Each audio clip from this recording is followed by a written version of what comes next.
Kita lanjutkan dialog ini. Saya ingin ke Pak Johansen. Pertanyaan saya tadi, Pak, mengenai korban ini yang merupakan bos rental yang tewas dikeroyok. Apakah benar dia pernah melaporkan bahwa ada kampung penada, ada kecurigaan mengenai mobil-mobil bodong ini? Melapor tapi tidak digubris gitu, Pak? Iya. Setelah kita lakukan pengecekan bahwa korban yang meninggal ini pernah melaporkan di Polres Jakarta Timur, dan kami juga sudah berkoordinasi. Jadi nantinya khusus laporan yang dilaporkan Pak Burhanuddin ini yang nanganin Polres Jakarta Timur. Jadi kami akan memberi data, kemudian barang bukti, kalau nanti kami akan berkoordinasi, dan penanganan penadaan atau penggelapan yang dilaporkan oleh Pak Burhanuddin dilaporkan di Polres Jakarta Timur, sehingga penanganan di Polres Jakarta Timur. Jadi kami Polda Jateng menanganin kasus 170, kemudian menanganin adalah penadaan yang dilakukan oleh tersangka-tersangka lainnya yang diduga melakukan penadaan dan penggelapan. Nah, modusnya Mbak, saat ini mobil curian itu sangat jarang. Karena dari sistem mobil itu kan sudah sekarang itu sangat safety. Yang ada adalah jual gade dan digelapkan.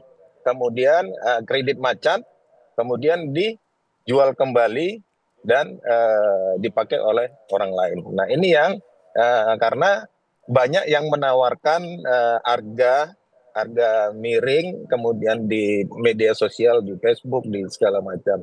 Dan banyak yang menjual juga, yang dia kredit macet malah dijual juga. Jadi dia banyak yang dari leasing ini melaporkan ke kami, sehingga korbannya justru pihak leasing atau finance. Betul, Mbak. Baik, saya ingin ke Pak Arianto di sini. Pak Arianto, mungkin Anda juga pernah memiliki pengalaman serupa dalam hal penyidikan seperti ini, agar ini kan terjadi, yang jadi miris adalah dia sudah lapor ke polisi, tapi kemudian tidak ada tanggapan, lalu ia datang sendiri dan jadi menjadi korban. Nah ini bagaimana harusnya polisi untuk bisa mengevaluasi ini, Pak, agar kemudian tidak terjadi hal seperti itu lagi? Ya, ini kalau kasus ini kan seakan-akan menggugah ya, betapa bahwa rakyat itu seakan-akan tidak terlindungi dari para penjahat kan gitu kan. Dan kalau fenomena seperti ini, Pak, itu bukan hanya sekarang saja, sudah sejak dulu. Saya dulu tahun 71 sudah jadi polisi itu. Dan polisi karena terlalu banyak kerjaannya ya Pak ya, dibandingkan dengan kejahatan-kejahatan yang terjadi itu, kadang-kadang tidak tertangani. Nah, sehingga yang tertangani itu biasanya dipilih-pilih mana kira-kira kasus yang menarik perhatian umum. Sampai sekarang pun sama juga kan. Betul. Karena terlalu banyaknya beban tugas itu, sehingga yang bisa tertangani itulah. Kalau seandainya ini kejahatan dianggap wah belum meresahkan, belum viral gitu di media sosial begitu. Apalagi dengan adanya anggaran operasional yang tidak ada. Akhirnya kan kalau ada orang lapor kan, kalau nggak ada biayanya ya sudah, mau ngapain kan kalau nggak dikasih duit daripada orang yang lapor, nggak akan ditangani. Itulah kenyataan yang terjadi di lapangan ya selama ini. Tapi kan publik kebanyakan kan mengharapkan polisi itu harus, kalau ada laporan harus tidak lanjuti dan sebagainya itu. Kalau untuk laporan seperti ini ya Pak ya, orang sudah digelapkan itu rental yang kemudian mobilnya dibawa pergi itu banyak sekali laporannya Pak. Tapi hambatannya apa sih Pak Arianto, yang bagaimana pemilihannya harus segera ditindaklanjuti, karena masyarakat juga kan ukurannya kepada ini kejahatan kira-kira merasakan apa jadi perhatian publik apa tidak, itu yang kebanyakan yang ditangani duluan oleh polisi.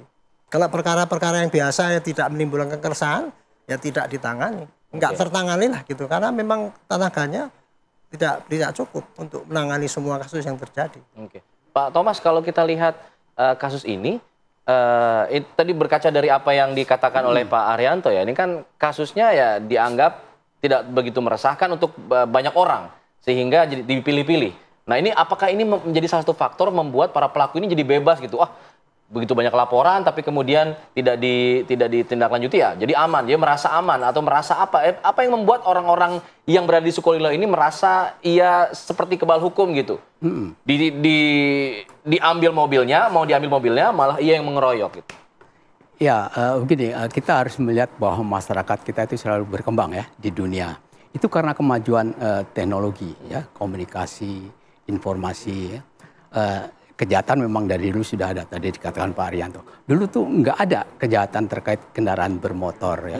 Begal pun kan kalau orang jalan kaki atau pedati itu istilah begal dirampok ya. Nah sekarang ini termasuk juga sebagai kejahatan baru ya terkait kendaraan bermotor ya.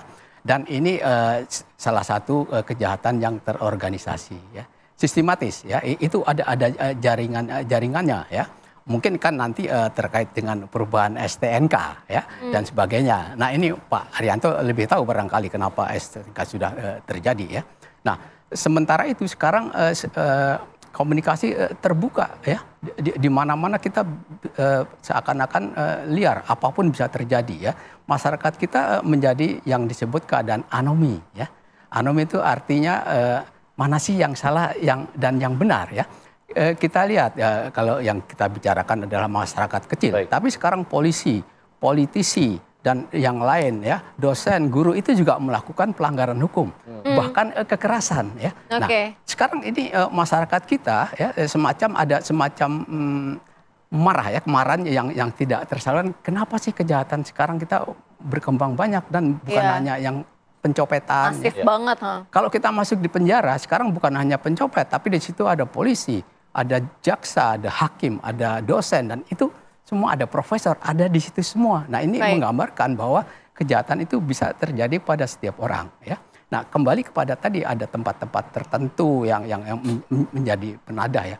Itu sejak zaman dulu sudah ada ya. Dan kalau kita kembali kepada pemerintahan Orde Baru ya, yang otoriter, militeristik, itu di Jakarta ya, saya selama di Jakarta, ada tempat-tempat tertentu ya, Tanah Abang, Pasar Senen, Tanjung Priok, dan lain-lain, itu dikuasai oleh jenderal-jenderal di situ. Jadi sehingga mereka juga merasa aman melakukan kejahatan. Tidak tersentuh begitu ya? Jadi dugaannya Sukolilo juga ada backingan itu gitu Pak? Nah ini saya kira polisi nanti yang akan menyelidiki ya. Tapi kalau ngelihat tadi yang diberitakan oleh Pak polisi tadi, memang ada juga seperti itu. Kita langsung tanyakan kepada Pak Johansen. Pak Johansen, sejauh ini apa yang membuat kasus Kampung Penadah ini, penadahan kasus-kasus seperti ini lama sekali bisa terungkap gitu? Kalau misalnya dari kasus yang pertama, tahun 2019 mereka sudah beraksi, dan tahun 2023 baru tertangkap gitu. Untuk kasus ini juga seperti apa? Karena dugaannya tadi ada backingan katanya Pak. Apakah ini terungkap dari hasil pemeriksaan sementara Pak? Ya. Terima kasih Mbak. Perlu saya sampaikan bahwa Polda Jateng pada tahun 2021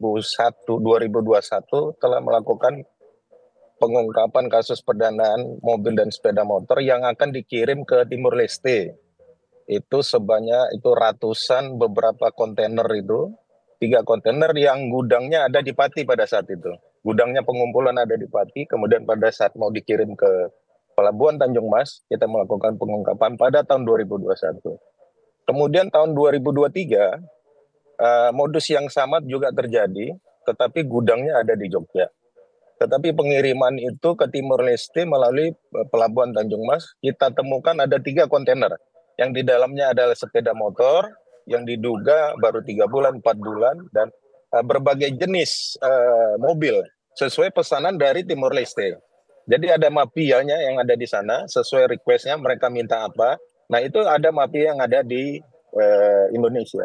Kemudian yang terakhir, bulan lalu kami mengungkap penadaan, penggelapan, dan pengiriman sepeda motor ke Vietnam. Dan ini kita ungkap ada 2 tersangka yang kita sedang proses, dan kami sedang berkomunikasi dengan polisi Vietnam, dengan Hubiter.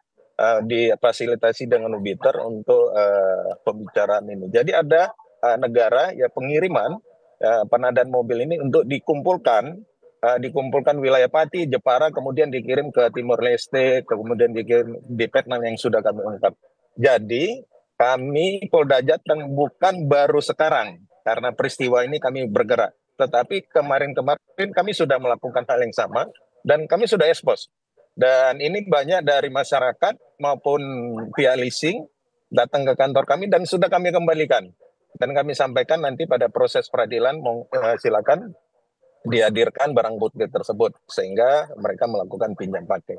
Jadi ini bukan karena viral, kemudian kami langsung bertindak. Tapi kami sudah melakukan hal itu dari tahun 2001. Kami menerima informasi bahwa wilayah Jawa Tengah ada tempat mengumpulkan penadan-penadan itu dan dikirim ke luar negeri. Seperti itu, Mbak. Baik. Dari Pak Arianto mungkin bisa menanggapi juga kalau tadi dikatakan dari Pak Johansen ini bukan karena viral kok, ini udah lama dilakukan dan baru terungkap sekarang ada yang kasus ini. Tapi kemudian nyatanya kan tadi Pak Arianto sendiri bilang ini juga terjadi di beberapa daerah lainnya, tidak hanya di Jawa Tengah begitu. Nah, agar kemudian kasus ini Pak tidak ada terkesan tebang pilih itu gimana Pak untuk kemudian polisi bisa menindaklanjuti hal tersebut Pak?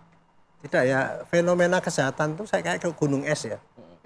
Yang kelihatan itu cuma sedikit, tapi sebenarnya yang terjadi banyak sekali dan masif di masyarakat. Kalau saya mau ngomong nanti sangkanya saya skeptis ya, kok seakan-akan kita pesimis. Tapi pengalaman saya selama 50 tahun itu, sekarang dihitung lah sekarang ya. Pakai gampang aja, sehari terjadi berapa kecurian kendaraan? Berapa yang ketangkap? Iya, betul. Itu aja, di riset silakan. Tapi kalau saya nggak pernah riset dan nggak tahu, tapi sepengetahuan saya itu tidak sampai 10%-nya yang ketangkep. Jadi otomatis kalau kendaraan hilang itu, otomatis ya jadi kendaraan potong. Kan kosong itu ya. Nah, mengapa jadi marak dalam satu daerah? Itu mungkin Pak Thomas tahu teorinya ya, tapi biasanya itu pelaku-pelaku itu akan meniru success story yang dicapai oleh kalau sana dia begini ternyata kan nggak ditangkap, ternyata kan nggak dilaporkan dan ternyata nggak digerebek. Ya akhirnya yang lain-lain pada ikut. Terjadilah jaringan. Seperti ini penadaan ini tidak selalu terorganisir. Ini hanya kebanyakan orang-orang yang ikut-ikutan ya karena ikut membeli kendaraan kosong karena tidak pernah terima. Bukan berarti ada backingan Pak? Enggak. Contoh ini, saya dulu pernah dinas di Polwil Malang. Itu ya, di sana setiap saya masuk ke kota itu ada 3 terjadi pelanggaran.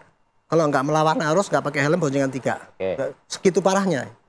Ketika saya razia, ternyata hampir semuanya kendaraan tuh bodong. Saya lakukan operasi. Kebanyakan, waktu itu banyak ojek yang menguasai. Saya adakan operasi besar-besaran. Demo mereka. Polsek saya dibakar. Tuntutannya apa? Saya minta kepada Pak Kapolwil, tolong untuk daerah saya jangan. Motor-motor ojek nggak usah pakai STNK. Nggak usah pakai helm. Bebas mengangkut 2-3. Itu kayak gitu Pak. Jadi gejala masyarakat segitu melonjaknya gitu ya karena terjadi pembiaran ya dalam tanda petik. Itu. Jadi gejalanya kayak itu yang saya alami dalam praktek gitu. Jadi karena lingkungan yang paling utama. Oke, kalau dari Pak Thomas kira-kira apa yang menjadi catatan dari segi hukum paling tidak supaya terberantas habis gitu. Kalau tadi Pak Arianto bilang ini juga karena faktor ikut-ikutan, mereka tidak tercapture, akhirnya mereka juga jadi mudah melakukan aksi kriminal itu. Ya, kejahatan itu tidak bisa diberantas sama sekali ya. Yang bisa hanya dikurangi ya. Kalau bicara secara hukum tentunya yang berwenang untuk menangani kejahatan itu adalah polisi ya. Dan kalau bicara tentang polisi tadi keterbatasannya ya. Polisi kan itu harus ada pengembangan sumber daya manusia, peralatan, dana ya. Ini perlu perhatian dan kalau kita lihat sekarang mestinya idealnya polisi di Indonesia itu jumlahnya sekitar 700.000 lebih lah ya, hampir 8.000. Yang sekarang ada menurut Kapolri kemarin kan sekarang baru 4.300-an. Jadi ini kita ke depan juga kalau kita mau polisi kita tidak ada di medsos percuma lapor polisi, saya kira pengembangan itu juga terkait kepada Kapolri ya, karena dia juga sebagai manajer. Ya, manajer kan manajer organisasi apapun dia harus bisa berusaha bagaimana supaya kerjanya itu efektif sesuai dengan tujuan dan ininya. Ya, terutama juga bagaimana polisi ya sudah ada bagian-bagian yang menyadarkan masyarakat bahwa kita ini negara hukum. Ya, jangan sampai melakukan hukum karena kalau sampai terjadi hal-hal yang seperti kasus ini itu Anda bisa berurusan dengan hukum, dengan polisi. Baik, semoga jadi catatan dari pihak kepolisian dan kasus-kasus seperti ini terulang kembali dan bisa makin terminimalisir kasus-kasus kendaraan bodong ini. Terima kasih Pak Thomas, terima kasih Pak Arianto, terima kasih Pak Johansen sudah bergabung di Apa Kabar Indonesia Pagi. Supaya karena ini akhir pekan supaya tidak terlalu serius nih, agak-agak tegang nih, saya kasih pantun boleh ya? Boleh dong. Pak Susilo ke dokter bedah. Badan anget kena getah. Desa Sukolilo katanya kampung penadah. Kalau Suko kamu, aku banget dah. Kita jeda dulu. Nanti kita akan bahas soal Pak Prabowo yang kemudian bicara di KTT Gaza, bicara soal Palestina, pasang badan buat Palestina. Nanti kita akan bahas itu usai jeda. Tetap di sini di Apa Kabar Indonesia Pagi.